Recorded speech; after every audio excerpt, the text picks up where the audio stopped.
Hello students, myself Amrita Dhar, Assistant Professor of Electrical Engineering Department of Greater Kolkata College of Engineering and Management, JIS Group.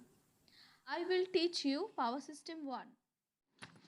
Today we will discuss about general layout of a typical coal-fired power station. This is my second lecture on the subject Power System 1. Let's start. Coal-fired power station. A coal-fired power station or a coal power plant is a thermal power station which burns the coal to generate electricity. Coal-fired power stations generate over a third of the world's electricity, but cause hundreds of thousands of early deaths each year, mainly from air pollution. Now, a coal-fired power station is a type of fossil fuel power station. So what is coal-fired power station? Coal-fired power station are a type of power station that make the use of combustion of coal in order to generate electricity. Their use provides around 40% of the world's electricity and they are primarily used in developing countries. Now, a coal-fired power station is a type of fossil fuel power station. Now, coal is usually pulverized and then burnt in a pulverized coal-fired boiler. The furnace heat converts the boiler water to steam and which is then used to spin the turbine and turn the generator. Thus, the chemical energy stored in the coal is converted successfully into thermal energy, then mechanical energy, and finally in the electrical energy. Now the coal, a major source of electricity. The source of the picture is IEA Electricity Information 2017, and from this picture it is very clear that coal is a major source of electricity. The total, the 39.3% of the total amount of electricity is produced from the coal. Okay, now coal in South Africa 94% electricity is produced from the coal power plant, and in China and India 70 to 75% electricity is produced from coal power plant. Now at first the operating principle of coal power station. Now at first the coal must be unloaded from the train.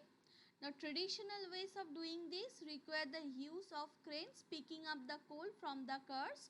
However, newer plants have the floor underneath the trains tracks drop away, allowing the coal to be dropped into the underground containment. Doing so does not even require the train to stop moving. Once the unloaded, the coal is then pulverized into a fine powder by a large grinder. Now this ensured the complete burning of the coal in order to maximize the heat given off and to minimize the pollutants. Now the pulverized coal is putting in the boiler where the combustion occurs and coal provides the heat. The coal provides the heat to the power plant. Now this heat is transferred to the pipes containing the high pressure water and which boils the steam. Now the steam travels through the turbine causing it to rotate extremely fast which in turn spins a generator and producing electricity. The electricity can be input the electrical grid for the use for the society. Okay. Now coal-fired power station plants follow the Rankine cycle in order to complete this process, and since they require plenty of water to be circulated in this cycle, coal power plants need to be located near a body of water. So the chemical energy of the coal is first converted into thermal energy in the boiler. Then it drives the turbine where the thermal energy is converted into mechanical energy, and then turbine drives the generator where the mechanical energy is converted into electrical energy, and then electricity from the generator is flowing to bus bar by the grid. Now this is a schematic diagram of coal-fired power plant. We discuss part by part of it. Different components of a coal-fired power plant. Now the whole arrangement is divided into 6 segments: coal and ash handling arrangement, steam generating plant, steam turbine, alternator, feed water, and cooling arrangement. So the first is coal and ash handling arrangements. The coal is transported to the power station by road or rail, as I discussed it before, and it's stored in the coal storage plant. Now storage of the coal is primarily a matter of protection against the coal strike, failure of transportation system, and general coal shortage. From the coal storage plant, coal is delivered to coal handling plant, where it is pulverized in order to increase its surface exposure, thus promoting rapid combustion without using large quantity of excess water. Now the pulverized coal is fed to the boiler by belt conveyors. Now the coal is burnt in the boiler, and the ash produced after the complete combustion of the coal is removed by the ash handling plant and then delivered to ash storage plant for disposal. The removal of the ash from the boiler furnace is necessary for proper burning of the coal. Now it is worthwhile to give a passing reference to the amount of coal burnt and ash produced in a modern thermal power station. A 100 megawatt power station at 50% load factor may burn about 20,000 tons of coal per month, and ash produced may be to the tune of 10 to 15% of the coal fired, that is 2,000 to 3,000 tons. In fact, in thermal station, about 50 to 60% of the total operating cost consists of a fuel purchasing and its handling. Next one is the steam generating plant. The steam generating plant consists of boiler for the production of steam and other equipments. So first one is boiler. Now the heat of the combustion of coal in the boiler is utilized to convert the water into the steam at high temperature and pressure. The flue gases from the boiler make their journey through superheater valve. The flue gas from the boiler make their journey through superheater, economizer, air preheater, and are finally exhausted to the atmosphere through chimney. In this way. Superheater. What is the function of this superheater? The steam produced in the boiler is wet and is passed through a superheater where it is dried and superheated by the flue gas on their way to chimney. Now superheating provides two principal benefits. First, the overall efficiency is increased. Second, too much condensation in the last stages of turbine is avoided. The superheated steam from the superheater is fed to the steam turbine through the turbine via a main valve. Next one is the economizer. An economizer is essentially a feed water heater and derives heat from the flue gases for this purpose. The feed water is fed to economizer before supplying to the boiler. The economizer extracts a part of heat from the flue gas to increase the feed water temperature. So by increase the temperature of feed water, we just increase the efficiency of a thermal power plant. So economizer extract the heat from the flue gas and give it to the feed water. Last one is the air preheater. What is the function of this air preheater? Air preheater increases the temperature of the air supplied for coal burning by delivering heat from the flue gas. Air is drawn from the atmosphere by the forced draught fan and is passed through the air preheater before supplying to the boiler furnace. The air preheater extracts heat from the flue gas and increase the temperature of air used for the coal combustion. Okay, the principal benefit of preheating are increased thermal efficiency and increased steam capacity per square meter of the boiler surface. So, air preheater just heat the water which we fed into the boiler, and by doing this it's just increase the efficiency of a thermal power plant.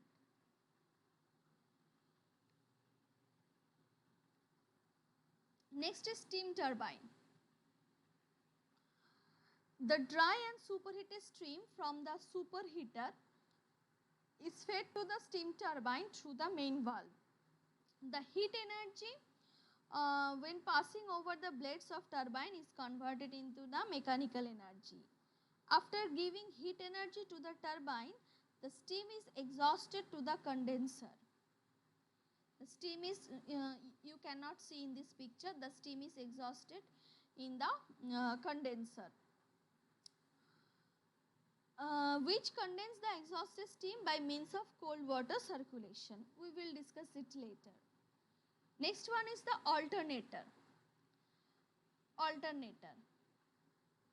The steam turbine is coupled to the alternator. The alternator converts the mechanical energy from steam turbine to the electrical energy, and the electrical output from the alternator is delivered to bus bar via transformer, isolator and circuit breakers. Next, feed water. The condensed from the condenser is used as the feed water. The condensed from the condenser is used as feed water. May be lost in the cycle, which is suitably made up from the external source. The condensed from the condenser is used as feed water to the boiler. Okay.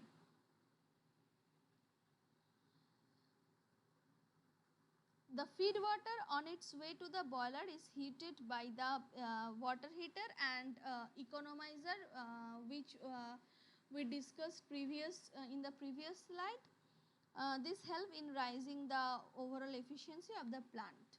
Last one is the cooling arrangements. In order to improve the efficiency of the thermal power plant, the steam exhausted from the turbine is condensed by means of a condenser. Water is drawn from a natural source. Okay, such as river, canal or lake, and is circulated through the condenser.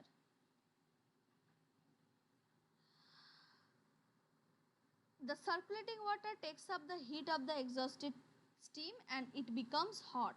This hot water coming out from the condenser and is discharged in a suitable location down from the river. In case the availability of the water from the source of supply is not assured throughout the year, that's why cooling towers are used. During the scarcity of the water in the river, hot water from the condenser is passed on the cooling tower where it is cooled. The cold water from the cooling tower again reused in the condenser. So this is a complete diagram of the coal-fired power station. Here the coal is used for burning and it is fed to the boiler.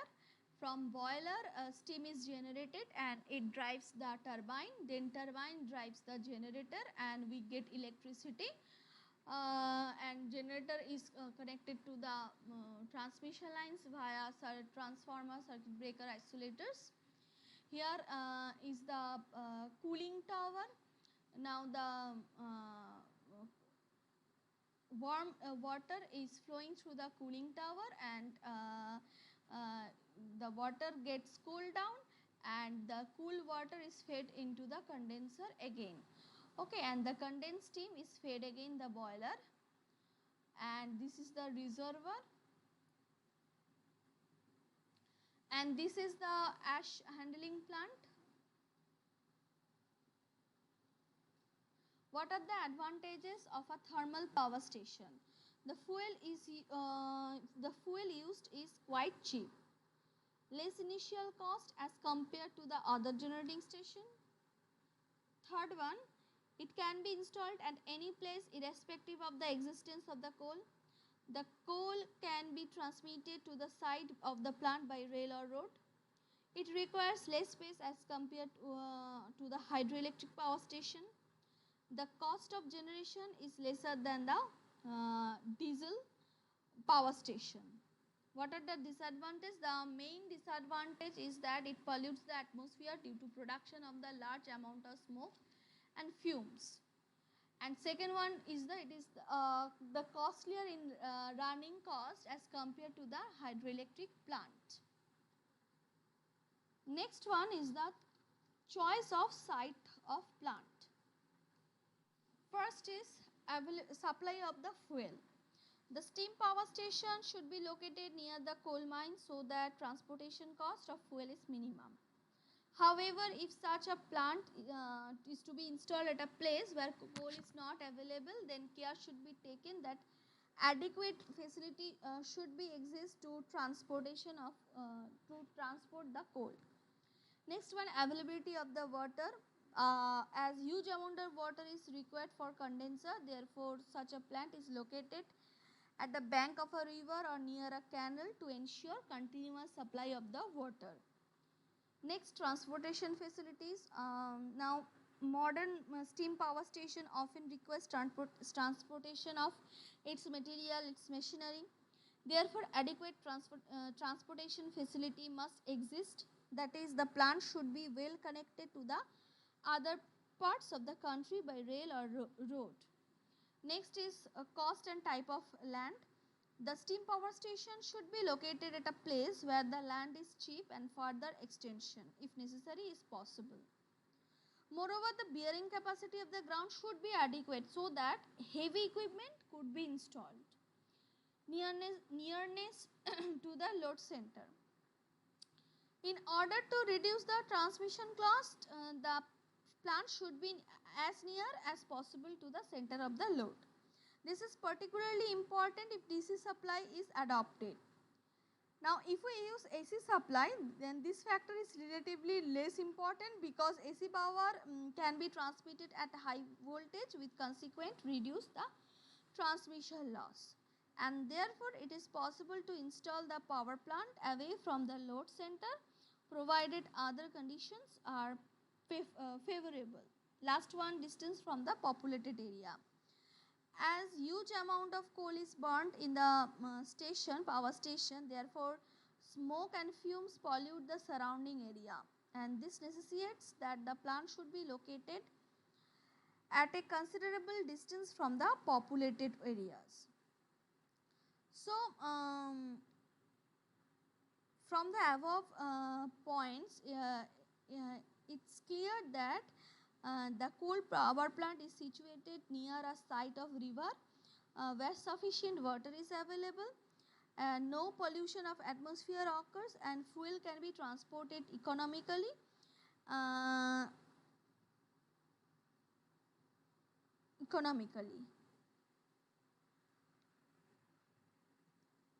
And it should be away from the towns.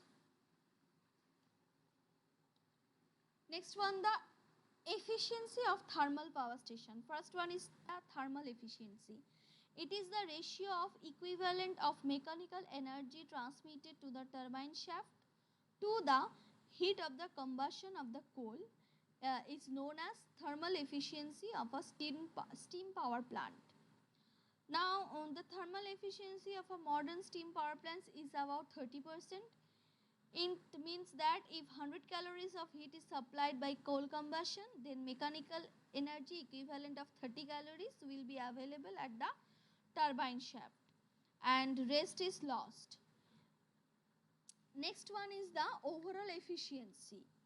The ratio of heat equivalent of the electrical output to the heat of combustion of coal is known as overall efficiency of the steam power plant. So overall efficiency equals to heat equivalent of the electrical output by heat of combustion. The overall efficiency of a steam power plant is 29%. Now it is seen that obviously the overall efficiency is less than thermal efficiency. So overall efficiency equals to thermal efficiency into electrical efficiency. Here is a problem. Now a thermal power station has the following data. Maximum demand 20,000 kilowatt, load factor 40%, boiler efficiency 85%, turbine efficiency 90%, coal consumption 0.9 kg per kilowatt hour, and cost of 1 ton of coal is 300 rupees. Now first, thermal efficiency is equal to efficiency of boiler and efficiency of turbine. That is equal to 0.85 into 0.9 is equal to 0.765. Now unit generated is equal to maximum demand in load factor into hours in a year. Now units generated per annum is equal to maximum demand into load factor in hours in a year. Now this expression we will taught in later. Now what is maximum demand? That is 20,000. What is load factor? That is 40% means 0.4, and hours in a year is 8760. So total units generated per annum is 7008 into 10 to the power 4 kilowatt hour. Now the coal consumption per annum is equal to this by 1000. So this equals to 63,072 tons. So the cost of coal the cost of 1 ton of coal is rupees 300. So cost of this amount of coal is 300 into 63072, which is equals to this amount. Okay. Next is a steam power station spends 30 lakhs per annum for coal used in the station. The coal has a calorific value 5000 kilocalorie per kg and cost rupees 300 per ton. If the station has thermal efficiency of 33% and electrical efficiency of 90%, find the average load on the station. So overall efficiency equals to, we all know that thermal efficiency to electrical efficiency. Thermal efficiency is 33%, electrical efficiency is 90%. So overall efficiency equal to 0.33 into 0.9, which is equal to 0.297. Now coal used per annum is 30 lakhs by 300. So total amount of coal used per annum is 10 to the power 4 tons, which is equal to 10 to the power 7 kg. Now heat of combustion, coal used per annum 5000 kilocalorie per kg into calorific value. So this is equal to 5 into 10 to the power 10 kilocalorie. Now heat output equals to overall efficiency into heat combustion. What is overall efficiency? That is this is the expression of the overall efficiency. So overall efficiency is 0.297 and heat of combustion is this. So heat output is equal to 1485 into 10 to the power 7 kilocalorie. Now unit generated per annum is this by 86 kilowatt hour. Now kilocalorie is expressed in kilowatt hour, that's why we divided it by 860. So unit generated per annum is this, and average load on a power station, unit generated per annum by hours in a year. Hours in a year is 8760. So this amount is divided by 8760, which is equal to 1971 kilowatt. That's all from today's class. If you have any problem, please contact with me. My contact details is given on the first slide. Thank you.